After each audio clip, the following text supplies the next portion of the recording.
திமுக மேற்கு மண்டல மகளிர் அணி மாநாட்டிற்கு வருகை தரும் அனைவரையும் அன்புடன் வரவேற்கும் வி செந்தில் பாலாஜி, கரூர் மாவட்ட கழக செயலாளர். No compromise. உங்க சைடுலயும் எங்க சைடுலயும். GT Holidays, South India's #1 travel brand. Ambedkar academy நடத்தும் மாநில அளவிலான போட்டி தேர்வர்களுக்கான 50 லட்சம் மதிப்புள்ள அங்கீகார மேடை.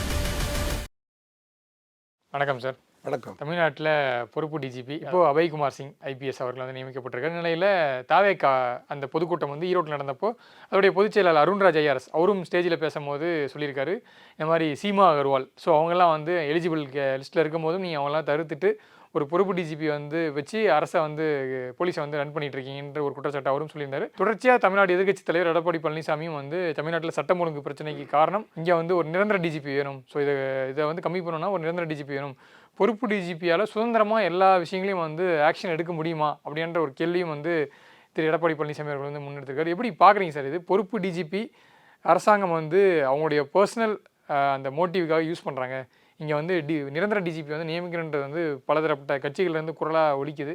எப்படி பார்க்குறீங்க? தமிழ்நாட்டு காவல்துறை சேர்ந்தவர்கள் மட்டுமல்ல, அரசியல் தலைவர் மட்டுமல்ல, இந்தியாவே கிட்டத்தட்ட இந்த டாப்பிக்கை வந்து உற்று நோக்கிட்டு இருக்கிற ஒரு பெரிய டஃப் கொஸ்டின் நீங்கள் கேட்டதுக்காக உங்களை நான் பாராட்டுறேன். என்னங்க பொறுப்பு டிஜிபி அப்படின்னா, ஒரு குடும்பத்துக்கு வந்து அப்பா செத்து போயிட்டாருன்னா பையனை கூப்பிட்டு, அப்பா நீ தான்ப்பா இந்த மாதிரி பொறுப்பாக இருந்து பார்த்துக்கணும்னு சொல்லுவாங்க. கரெக்டாக? ஐ கரெக்டாக நாட்? பொறுப்பு அப்படிங்கிறது வந்து ஒரு ஆள் இல்லை அப்படிங்கிற போது நீ அந்த பொறுப்பில் இவரை உட்கார வைக்கிறது. அவருக்கு அதுக்கு எலிஜிபிலிட்டி இருக்காது, அதுக்கான தகுதி இருக்காது. ஆனால் அவருக்கு அந்த இடத்துல வந்து இந்த பொறுப்பை நீ பார்த்துக்கோ அப்படிங்கிறதுக்கு பேர் தான் பொறுப்பு அப்படின்னு பேர். தமிழ்நாட்டில் காவல்துறையை தனது கட்டுப்பாட்டில் வைத்துக்கொள்கின்ற முதலமைச்சர்கள் இது போன்ற காவல்துறையில் 1861 காவல் சட்டங்கள் என்ன சொல்லியிருக்குது அப்படிங்கிறது மட்டுமல்லாமல், டைரக்டர் ஜெனரல் ஆஃப் போலீஸை வந்து நியமிக்கும் பொழுது என்னென்ன மாதிரியான சீனியாரிட்டி முறையை கடைப்பிடிக்கணும் அப்படின்னு வந்து சுப்ரீம் கோர்ட்டு ஏற்கனவே வந்து பல்வேறு கட்டுப்பாடுகளை விதித்திருக்கிறது. நாங்கள் வந்து போலீஸ் ஸ்டாண்டிங் ஆர்டரையும் மதிக்க மாட்டோம், சீனியாரிட்டியும் மதிக்க மாட்டோம், சுப்ரீம் கோர்ட்டு போட்ட ஆர்டரையும் மதிக்க மாட்டோம். அதுவும் இல்லாமல் யூபிஎஸ்சி அப்புறம் யூனியன் பப்ளிக் சர்வீஸ் கமிஷன் அப்படிங்கிறது பார்த்தீங்களா, அதில் வந்து ஒருத்தர் வந்து யூபிஎஸ்சியில் செலக்ட் ஆகி அவர் வந்து 1.5 வருஷம் ட்ரைனிங் ஆகி வந்துடுறார். ஒவ்வொரு பேட்சுக்கு ஒரு சீனியருக்கு கீழே ஒரு போலீஸ்லேயே வந்து ஒரு மரியாதை என்ன அப்படின்னா, சீனியர் பேட்சுக்காரவங்ககிட்ட ஜூனியர் அடங்கி போகணும் அப்படிங்கிறது தான் வந்து ஹையரார்கி. அந்த சிஸ்டத்தில் தான் அந்த போலீஸினுடைய அடிப்படை இதே அவங்க அதில் தான் ஓடிட்டுருக்குது. இப்போ நாங்கள் வந்து எனக்கு முன்னாடி பேட்ச்காரங்களை பார்த்தா ஆட்டோமேட்டிக்காக நான் எழுந்துட்டு சல்யூட் அடிச்சிடுவேன். இதெல்லாம் வந்து கொஞ்சம் கூட புரிஞ்சுக்காம, சேம் ரேங்கில் இருந்தாலும், ஆமாம் சேம் ரேங்கில் இருந்தால் கூட, இப்போது அவர் இப்போ 2 பேருமே எஸ்பி ரேங்க்லேயே இருக்குன்னு வச்சுக்கோங்க சார். இப்போ எஸ்பி ரேங்க்லேயே இருக்காங்க, அவருக்கு சீனியாரிட்டி ரேங்கில், ஆனால் அவர் கொஞ்சம் முன்னாடி சல்யூட் அடிக்கணும். இப்போது 1979 பேட்ச் ஒருத்தர் இருக்கார், அவர் ப்ரொமோஷன் இல்லாமல் இருக்கார். நான் 87, அவர் 79, நான் 87. ஆனால் அவர் ப்ரொமோஷன், நானும் இன்ஸ்பெக்டர் ஆயிடுறோம் அல்லது டிஎஸ்பி, நானும் டிஎஸ்பி ஆயிடுறேன், அவர் எஸ்பி ஆக போகிறாரு. ஆனால் என் பேட்சில் அவர் இருப்பார். ஆனால் இருந்தாலும் நான் என்ன செஞ்சிடுவேன், நான் எழுந்து அவருக்கு சேர் கொடுத்துருவேன், அல்லது எழுந்து நின்று அவருக்கு வணக்கம் போட்டுருவேன். அப்போ அதுதான் வந்து டிசிப்ளினரி சிஸ்டம்னு பேர். இந்த டிசிப்ளினரி சிஸ்டத்தை கொஞ்சம் கூட நாங்கள் புரிஞ்சிக்கவே மாட்டோம் அப்படின்னு அடம் பிடிக்கிறது நியாயமில்லை. இல்லை, எதிர்கட்சி தலைவர் குற்றச்சாட்டு வைக்கிறாருல்ல சார். எதிர்கட்சி தலைவர் பொறுப்பு டிஜிபி வந்து காதில் ஏற்றுல. பொறுப்பு டிஜிபின்னு இருக்கும்போது அவங்களால வந்து சுதந்திரமாக செயல்பட முடியாது, கட்டுக்குள் வைக்க முடியாது காவல்துறையை. ஒரு டிஜிபி, நிரந்தர டிஜிபி இருக்கும்போது முன்னாடி வந்து கமிஷனராக இருந்தார், அருணுக்கு முன்னாடி இருந்தார் இல்லையா, மரியாதைக்குரிய சந்தீப் ராய் ரத்தோட் அவங்களும், மரியாதைக்குரிய சீமா அகர்வால் ஐபிஎஸ் அவர்களும் 2 பேரும், இன்னொருத்தர் ராஜீவ், இன்னும் மொத்தம் 3 பேர் வந்து சீனியர் ஆஃபீஸர்ஸாக எலிஜிபிளாக வந்து இருக்கும் பொழுது அதற்கான லிஸ்ட்டுவே வந்து யூபிஎஸ்சிக்கு அனுப்பி அவங்கள லிஸ்ட் அவுட்டு ப்ராப்பர் டைமில் பண்ணல. நம்ம வந்து எதையுமே எல்லா திட்டங்களுமே வந்து அரசியலை எதிர்நோக்கியும் வருங்கால தேர்தலை எதிர்நோக்கி மட்டுமே வந்து திட்டங்களை தீட்டுவதும், அதை நோக்கியே வந்து உங்கள் சிந்தனை இவர் சொல்லுவார், அப்துல் கலாம் சொல்லுவார் இல்லையா, உங்களோட உயர்ந்த குறிக்கோளை ஒன்று நீங்கள் வச்சுக்கிட்டு அதை நோக்கியே சிந்தனை செய், அதை நோக்கியே பயணம் செய் அப்படின்னு சொல்கிறாங்களே. நீங்கள் அப்துல் கலாமை உள்வாங்கிக்கிட்டு உங்கள் சிந்தனையை நோக்கியே நீங்கள் பயணம் பண்ணிகிட்டு இருக்கிற மாதிரி இருக்குது. No, this is an another system. You should when you are into the system, you should follow the system. நீங்கள் ரயிலில் போகணுன்னு முடிவு பண்ணிட்டீங்க, ஃபஸ்ட் கிளாஸ் உங்கள் பெட்டியில் தான் நீங்கள் ஏறணும். நான் செகண்ட் கிளாஸில் போய் ஏறி பயணம் பண்ணுவேன் அப்படின்னு சொல்கிற மாதிரி இருக்குது இந்த விஷயம். புரியுதா உங்களுக்கு பொறுப்பு அப்படிங்கிறது? இல்லைங்க, நீங்கள் ஃபஸ்ட் கிளாஸ் டிக்கெட் தான் வாங்கியிருக்கீங்க, ஆனால் நீங்கள் வந்து ஃபஸ்ட் கிளாஸில் எங்கள் வேண்டியவர் உட்காந்துருக்காரு, அதனால் நீங்கள் வந்து பின்னாடி உட்காந்துருக்கீங்க அப்படின்னு சொன்னால் நல்லா இருக்குமா? அந்த மாதிரி இப்போ அபய்குமார் சிங் வந்து ரிட்டையர்ட் ஆகிறதுக்கு குறுகிய டாக்டர் இருக்குது, அவருக்கு குறைந்தபட்சம் 2 ஆண்டுகள் இல்லைங்கிறதுனால அவரை லிஸ்ட்டில் சேர்க்காமல் விட்டீங்க. சரி, வாழ்க்கையில் ஏதோ ஒரு சூழ்நிலையில் ஒரு அதிர்ஷ்டத்தின் அர்ப்பம் அவர் டிஜிபி சேரில் உட்காந்துட்டார், அவருக்கு என்னுடைய மனமார்ந்த வாழ்த்துக்கள். ஆனால் உட்கார வேண்டிய 3 பேர் இருக்காங்க இல்லையா, முறையாக சீனியாரிட்டியாக, எப்போ அவங்க பிறந்து காலேஜ் படிக்கிறது எப்போ வந்து ஐபிஎஸ் ட்ரைனிங்க்கு யூபிஎஸ்சிக்கு ப்ரிப்பேர் பண்ண ஆரம்பித்தாங்களோ அந்த தேதியிலேருந்து அவங்க வந்து ட்ரைனிங் 1.5 வருஷம் இருந்து 30 வருஷம் சர்வீஸை கடக்கும்பொழுது ஒழுக்கமாக இருக்கணும், டீசெண்டாக இருக்கணும், எந்த விதமான குற்றத்துலையும் நம்ம ஈடுபடக்கூடாது, நம்ம வந்து சீனியாரிட்டி படி வந்துடணும், எந்த விதமான சார்ஜஸ் பெண்டிங் இருக்கக்கூடாது. அப்படிங்கிறனால தான் 33 வருடங்கள் அவங்க வந்து ஒழுக்கமாக வந்து சர்வீஸ் பண்ணுவாங்க டிசிப்ளினரி ஃபோர்ஸில். அவங்களுடைய ஒரே ஒரு கனவு எனக்கு, நம்ம ரிட்டையர்ட் ஆகும்போது ஒரு டைரக்டர் ஜெனரல் ஆஃப் போலீஸாக வர்றதுக்கு எனக்கு எலிஜிபிலிட்டி இருக்குது, எனக்கு I am eligible to become DGP அப்படிங்கிற கனவோடு தான். அந்த கனவுகள் அத்தனையுமே நீங்கள் தகர்த்துட்டீங்களே, இது எந்த விதத்தில் நியாயம்? அதனால தான் வந்து மரியாதைக்குரிய வெங்கட்ராமன் அவர்கள் இல்லைங்க பொறுப்பு டிஜிபியாக நீங்கள் நியமித்த போதே இங்கே இருக்கிற ஐபிஎஸ் ஆஃபீஸர் அத்தனை பேருமே வந்து அந்த பதவியேற்பு விழாவில் கலந்துக்கல. முதல் முறையாக தமிழக வரலாற்றில் ஒரு டிஜிபி பொறுப்பேற்கிற பொழுது மற்ற எல்லா சீனியர் ஐபிஎஸ் ஆஃபீஸர்ஸ் எல்லாருமே போய் வாழ்த்து சொல்லி அந்த டிஜிபி பதவியில் உட்கார வைக்கிறது அப்படிங்கிறது மரபு.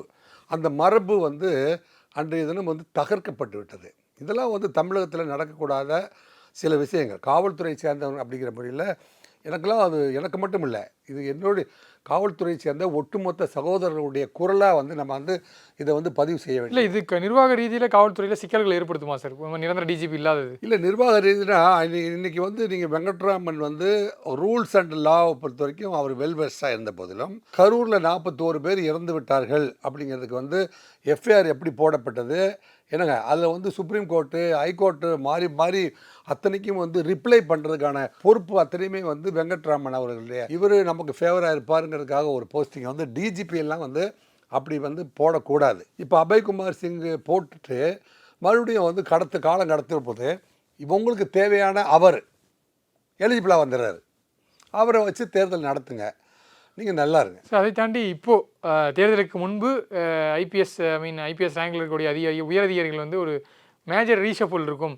ஸோ அதில் பெரும்பாலான அதிகாரிகள் ஸ்பெஷல் பிரான்ச்சுக்கு போயிடலான்னு இருக்காங்க. அதாவது லாண்டர் இல்லாமல் வந்து இப்போ விஜய் வந்து டச் பண்ணலாமா வேண்டாமான்னா கரூர் நிகழ்வு அப்படின்னு ஒன்று இருக்குது. கரூருக்கு பிறகு அவர் மகாபலிபுரம் சந்திப்பு, இப்போ மீண்டும் வருவாரா வரமாட்டாரான்னு. காஞ்சிபுரம் சந்திப்பு, அதில் வந்து என்ன குரல் ஒலித்தது அப்படிங்கிறதுக்கு அப்புறமே வந்து எல்லோரும் என்ன எதிர்பார்த்துருந்தாங்க, செங்கோட்டையனுடைய வரவு எவ்வளோ பெரிய இம்பேக்டை கொடுக்கும் அப்படிங்கும்போது இதை பார்த்துட்டு இருக்கிற காவல்துறை அதிகாரிகள், இதையெல்லாம் கண்ணுட்டு கொண்டிருக்கிற காவல்துறை சீனியர் ஆஃபீஸர்ஸு என்னங்க இந்த அரசு இந்த நிலைப்பாடு மாறுமோ அப்படின்னு கலக்கத்தில் வந்து சேர்ந்துடுறாங்க. அப்போ மாறும்போது இப்போவே வந்து நம்மளாம் வந்து ஒரு ஸ்பெஷல் பிரான்ச்சுக்கு போயிடலாம், ஆட்சி மாற்றம் வருமா அல்லது ஆட்சி இதே ஆட்சியில் இருக்குமோ இருக்காதோ, அல்லது அந்த பக்கம் வந்து இவ்வளோ கூட்டம் கூடுதே, ஒருவேளை அப்படி இருந்தால் மறுபடியும் அவங்க வந்தால் என்ன பண்ணுவாங்களோ இவங்க வந்தால் என்ன பண்ணுவாங்களோன்னு இப்போ ஆட்சியில் திணற ஆரம்பிச்சிட்டாங்க. ஏன்னா இவங்க இருந்து நம்மளை ஒன்றும் காப்பாற்ற போகிறதில்ல,